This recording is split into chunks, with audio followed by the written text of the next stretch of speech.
we specifically try to identify areas that have been under-researched and find experts to write on it. And those experts aren't always researchers, and so maybe that does take a little bit more time and effort through the process, but it comes back to something that's useful. Welcome to Orthostatic, the podcast of the Academy of Orthopedic Physical Therapy. I'm James Spencer, and today my guest is Danu Jayasilan, and he wears many different hats as a clinician, an educator, a researcher, a father and husband, but most importantly, he is the editor of our independent study courses for the Academy. We talked today a little bit about those courses, what goes into making them and keeping them a trustworthy resource for clinicians to apply in the clinic on day one after taking the courses. And also we talk a lot about wearing a lot of different hats and filling a lot of different roles and what people can do in their everyday lives as physical therapists to take roles in service and to contribute to their profession. So thank you. I really enjoyed my conversation with Danu, and I hope you'll enjoy our conversation as well.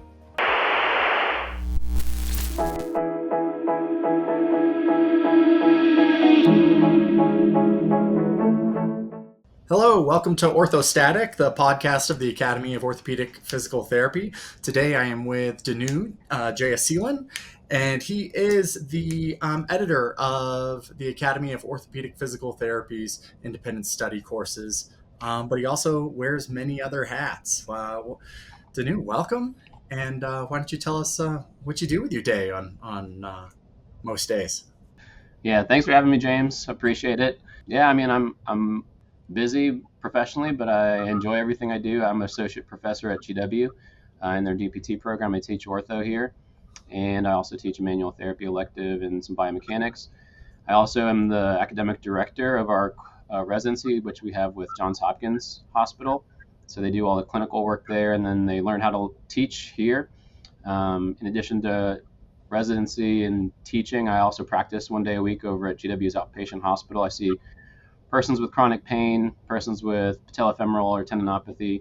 And I enjoy being able to do all those things. I enjoy the clinical aspect, the teaching aspect, and I also enjoy putting in the work to do some research as well. And most importantly of all those things, I like to make things clinically relevant. And so finding ways to do that all in one is really my priority professionally. But also more importantly for me, at least, I'm a father of two. So when I'm not doing this, I am coaching baseball or taking my son to and from his extracurriculars. So just like everyone else, a lot of things on our plate, but I love what I do and I'm happy to do it. You wear a lot of hats, and just a little look behind the curtain for the audience. We have a little form that we have our guests fill out beforehand, so I know what to ask them about, what we could possibly talk about, and just I was like, wow, this guy wears a lot of hats. And then we were talking a little bit before this episode, and you were talking about more work you had done with AOMT and other things, and that kind of jumps off the page at me at all the different stuff you're doing. And there was one little sentence here on this form that you filled out that was quite a ways down, but it was about professionals having time, finding the time to serve despite busy schedules. And for you, what does that mean, and how do you go about doing it? Yeah, it's not easy. I mean, I'm very pragmatic, I think, when it comes to my professional life and my personal life and trying to balance the two. And it's not always easy, but I think we get into our professional status because we enjoy helping people as physical therapists, and it becomes overwhelming when we try to help as much as we can, realizing that there's still so much more to do. And so I think if everyone can serve a little bit, I think we can do a lot more. And so for me, service comes in a lot of different ways. I try to serve the profession in the sense of making research more clinically applicable and making it more clinically tangible for residents, fellows, PT students, clinicians, and readers of the research. And so if we all do something we enjoy for our profession, it doesn't have to be something that's taking time away from our family or our life or whatever it might be that we don't enjoy. If we do something beyond what we're doing in our current status, I think we would all be able to do a lot more for the people that need it. And I also think that there's a tendency to do more than we probably have the bandwidth for. And that's a problem because that's going to lead to burnout. And that's where a lot of people are, I think, now. But being able to realistically juggle things that we enjoy with things that can potentially benefit the greater good, I think that's really essential for all of us. Yeah. What's your downtime? What do you do to get away from all the stuff that you've signed up for? Because like what you just said. I mean, really speaks to me and in my life. Just chronically overcommitted. What do you do to get away? Um, yeah, I mean, everyone's different. And I'll say that for me, I love sports. I love food. I love spending time with my family and friends. I love being able to go out and just coach my son playing baseball. I love to go out and watch my other son do his performances in theater. Being able to spend time away from the profession is my downtime. But I also honestly like being able to teach from and work from home sometimes actually allows me the opportunity to be more present with my family. And everyone's got their own responsibilities. For me, downtime is family. That's really where it comes back to. I don't really do much other than that, except for maybe watch Netflix. Try to watch some TV shows that like get my mind off of thinking potentially. Reading a book every once in a while if I can before falling asleep. That's helpful sometimes. But yeah, downtime for me is just turning the computer off, turning off my phone, and being present with my family.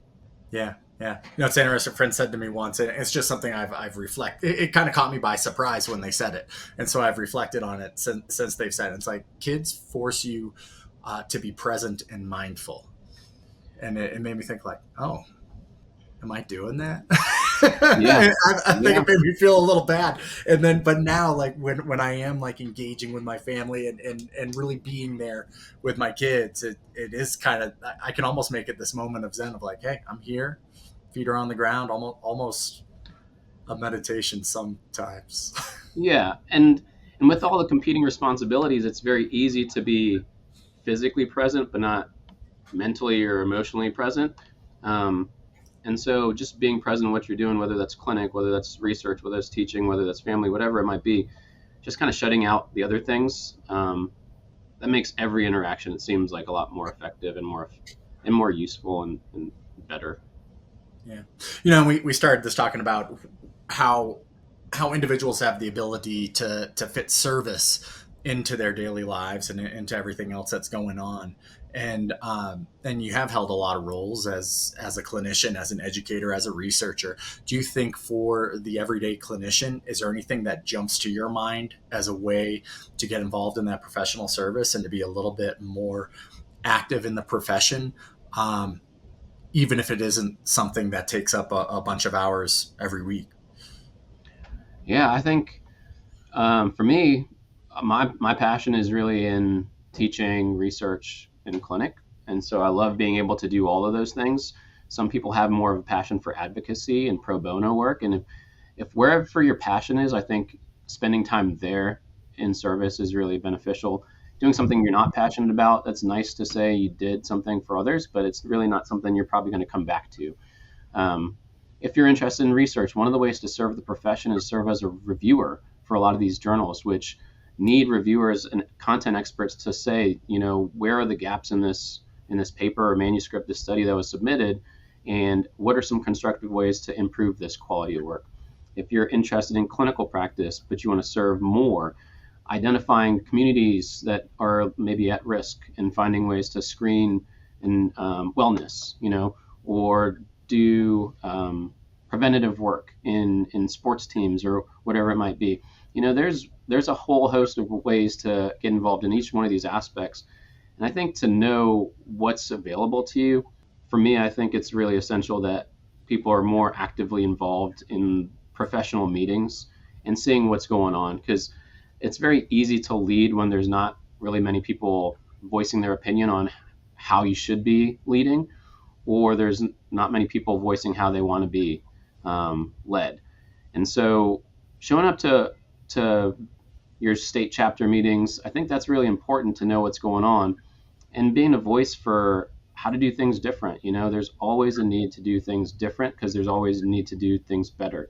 And without new voices to be heard, I don't know that we're going to get better. So showing up and giving your opinion is really important. I think that would be a huge service, even if that means 1 hour every month or whatever the state chapter might be meeting. Um, Being involved is a service by itself, for sure. It's great. There's a lot of that really speaks to me of that you brought up of what people could be doing and stuff I haven't necessarily thought of. That's not really my world. I'm gonna throw in a little segue here. You know, one of the things that I do in my community is I try to get PTs together. We try to throw a thing. You know, we aim for every few months, but maybe it ends up becoming 2 to 3 times a year. And we'll just get together in a restaurant, or we've got a little public space in my neighborhood over here that we'll get together in, and it's fun to get together with the other PTs. But we usually bring some piece of education, whether that be one of the Academy CPGs or one of the independent study courses that somebody has read, Mm-hmm. and we'll kind of get everybody to read it and have a nice little discussion on it as we enjoy some food and beverage. Mm-hmm. So the segue is to the independent study courses, Sure. which you are Appreciate the that. Yeah. leader of for AOPT. Mm-hmm. Just tell us a little bit about what the ISCs are and what you do with them. Yeah, and quite honestly, until I got into the editor position or associate editor position under Guy Simoneau, who used to work with JSPT, I didn't really know the ins and outs of these ISCs. So I'm really happy to be involved in an opportunity to learn at your own pace. The most common or most well-known ISC, I think, that people might recognize is the current concepts, and that's a lot of times used as a study tool for the OCS, and we update it every few years to make sure it's contemporary. But there's a whole host of other opportunities that we use an advisory panel and we use surveys from the membership to try to identify gaps in current course offerings. And based on those gaps, we try to create courses that might benefit the readership, which is typically our clinician member. And so these ISCs, I think, are really cool because we get together with clinicians, researchers, academics, a whole kind of wide breadth of people who come together to put this information forward to make pragmatic and useful content that can be applied immediately. I know when we talk about research, a lot of it seems very specific to a biomechanical principle or maybe specific to a cadaver or something theoretical. The idea with these independent study courses is all clinically applicable immediately. And the cool part for me is, again, we talk about time. Time's my favorite commodity that I don't have enough of. But I can use my time whenever I want to learn. And that's different than spending a weekend away from your family or away from your friends or after a busy work week to go out and learn something that you're going to get gassed out by 3 p.m. on that Sunday. This is on your own time when you feel you're able to put forth the effort and the energy to learn something new about a specific topic. And I think that's really cool. And I'm happy to be a part of it. Yeah. And I think, I mean, our ISCs have been around for a while where you would, you used to order it and the magazine would show up and you'd read through it and then you'd take the quiz at the end and you'd get your CEUs. And now most of it's online. But I mean, I kind of feel like education has gone that way, that a lot more people are consuming their education and CEUs through stuff they can do at home on their own. And I mean, I kind of feel like we were ahead of the curve on that. I don't know if you have a commentary on that, but Yeah, I love the opportunity to learn from home. I love the opportunity of taking advantage and leveraging technology to learn. I do think it's a double-edged sword in some ways. I know for a fact some of these webinars people will turn on, mute it, walk into a different room, and after an hour say they got some time spent on it, get a CE for it. But that's not really actually learning something.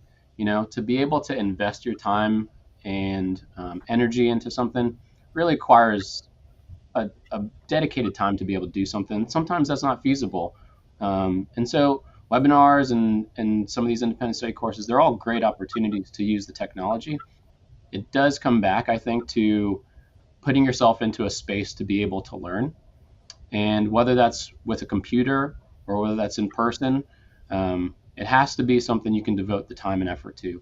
One challenge, I would argue, with technology kind of driving a lot of the education is it's very easy to put forward content that seems like it's informed, but actually is incorrect. And so that's where I have a problem. Not everything has to be systematic review, RCT level evidence based, but opinion that's incorrect can be kind of dangerous when it comes back to it. Because then somebody with a huge following actually on social media is probably getting followed for a number of good reasons. And there's probably a lot of benefit to that following when you put some good information out. And a lot of people benefit from expert opinion. But when that opinion is not necessarily unconventional, but incorrect, then when that's taken and used in a clinical setting or to guide decisions, that can actually be dangerous in some capacity. So I think it's really important, regardless of where you're getting your information, in person, online, social media, ISCs, it really does have to be something you're critically appraising, you're reflecting on, and you're spending the time to educate yourself on before you educate somebody else on it. Yeah, yeah. There's a thread to be pulled here about social media education. I've heard a lot, a lot of things going on in the current media about TikTok and whether it's going to be banned or sold in the US or whether it's going to continue. And I've heard several people just in the last few days say, oh yeah, I get most of my news from TikTok, or I get a lot of my education from Yeah. TikTok. And I just know I'm not necessarily on TikTok, but I am on Instagram more hours than I care to admit.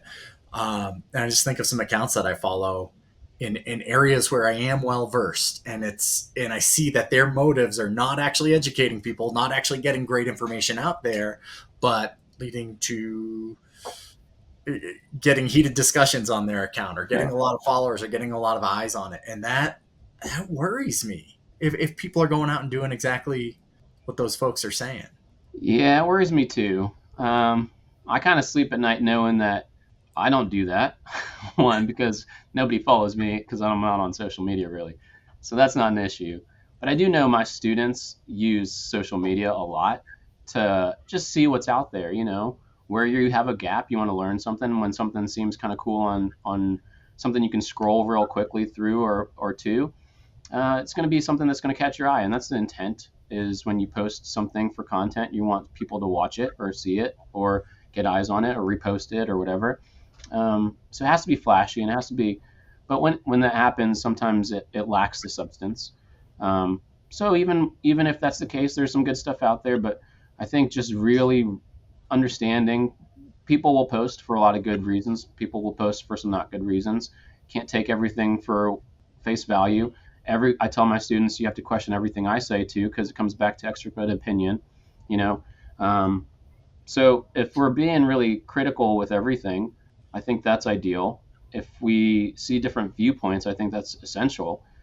But to take something from somebody that maybe is posting for reasons other than what you think, that's kind of unnecessary.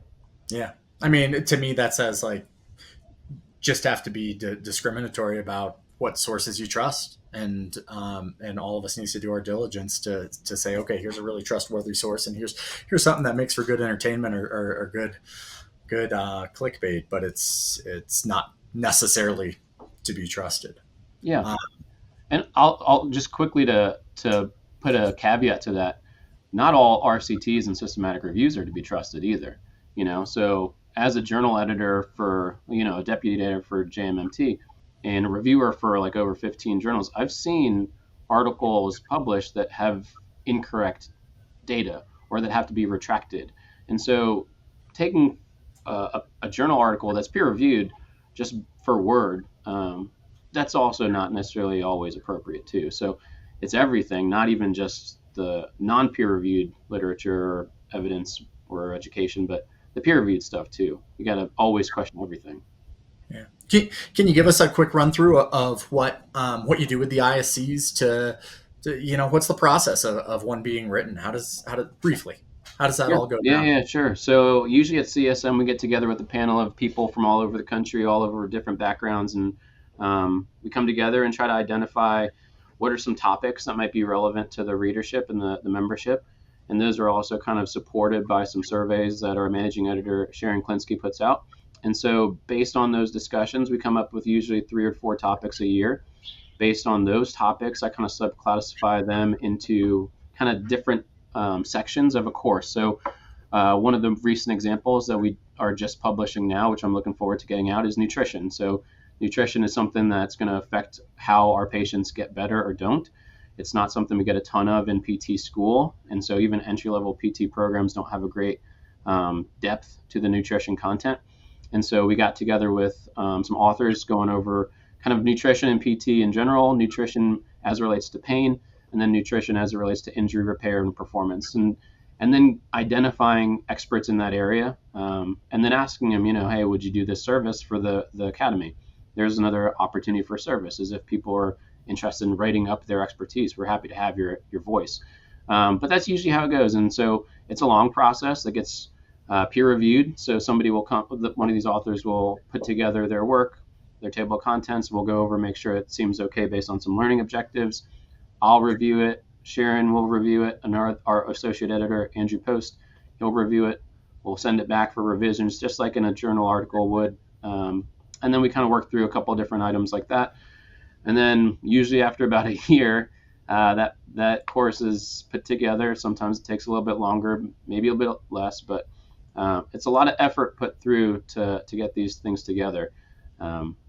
But there's a lot of hands touching these courses, and hopefully making it more tangible and like effective and useful for the readership for sure.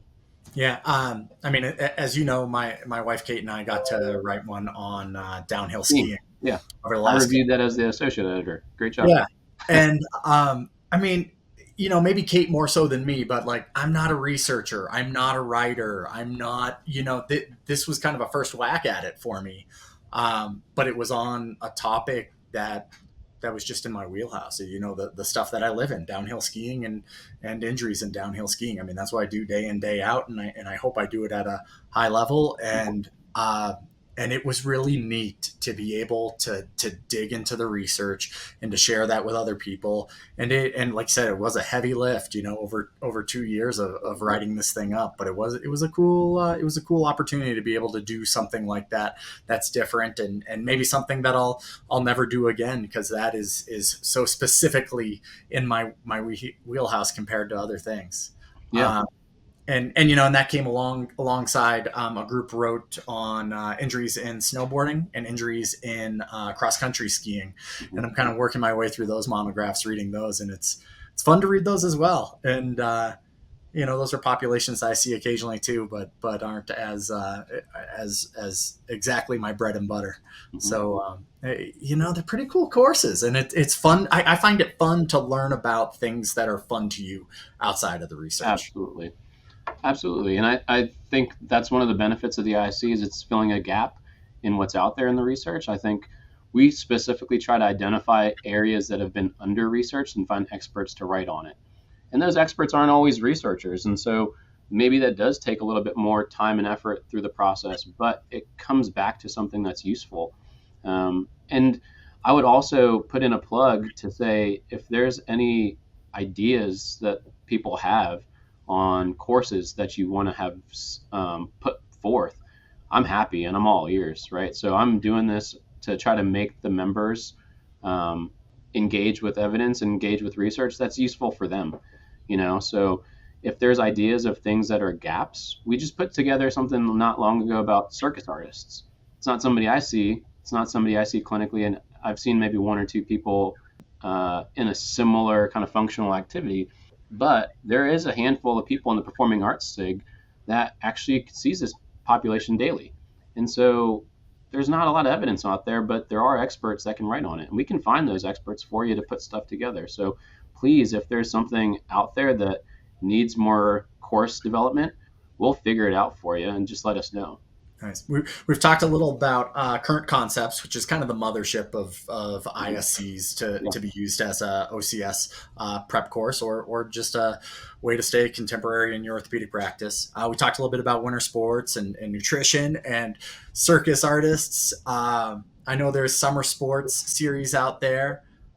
What else is coming down the pipeline? Any you'd like to highlight? Oh yeah, well, this year I'm looking forward to really important one, I think, is the strength and conditioning monograph we're going to put forward. Again, exercise is our bread and butter as PTs, and we need to really understand like some of these principles and how to leverage exercise more effectively for some of our higher level athletes and higher level patients. So looking forward to putting out a course on strength and conditioning this summer. Later this year, we're going to get out a course on oncology and PT. And so treating that person during or after cancer care. Sometimes you have a little bit of perception of being gun shy with that. We don't want to hurt people, of course, but we can actually potentially do a lot more than we were doing. And having some support with evidence to reinforce our thoughts with that, that's really going to be helpful. Next year, after this year, looking forward to putting out an update on post-surgical care. Looking forward to putting it out some information on PTs in the primary care setting, whether that's military, whether that's the ED, whether that's rural or community kind of settings. And then also looking at public health, right? So going back to our idea of how do we engage in service, there's a whole host of other avenues we can go. Thinking about public health from a broader perspective, I think health promotion and social determinants of health, those things are going to be essential for us, not just from that N of one patient in front of us, but from the population we're treating. So we're looking forward to putting 3 courses out about that next year. And so I'm really, really fortunate to work with the people we're working with, and I'm looking forward to getting this out. Awesome. And I'm not just saying this just to say it's like every single one of those appeals to me. I can think, Good. I don't work with a whole lot of patients with oncology issues, but I can think of a patient earlier this year where it's like, ooh, I wish I knew just a little more than I knew at the time. Sure. And I don't know, all that stuff appeals to me. I think that's great. And I mean, I always come with a clinical lens, right? So I'm a clinician also. And so I try not to bias myself into thinking that what I'm interested in is what's interesting to other people. But I do know that everything we put together through the independent study course needs to have a clinical focus. And so having a clinical background, I do really emphasize the need to make this tangible and relevant. And so I think when people buy these courses or use these courses to support their education, they're going to get something that's really helpful, not just words on a page. Mm-hmm. I know I'll talk about the winter sports one again because it's just the one that I'm most familiar with. But I know we've got stuff in there that are return to sports tests, exercise programs to prevent injury, things like that people can take right out of the course and apply to practice on day one. Mm-hmm. So it's not even just the knowledge. I mean, a lot of these ISCs have real tangible resources in them that can be used in the clinic. Mm-hmm. Well, I think we could talk for a long time. I'm enjoying this, but for the sake of no one wants to hear us though. Yeah, exactly. Yeah. Let's keep it bite size and let's call it quits for today. But thank you so much. I really appreciate it.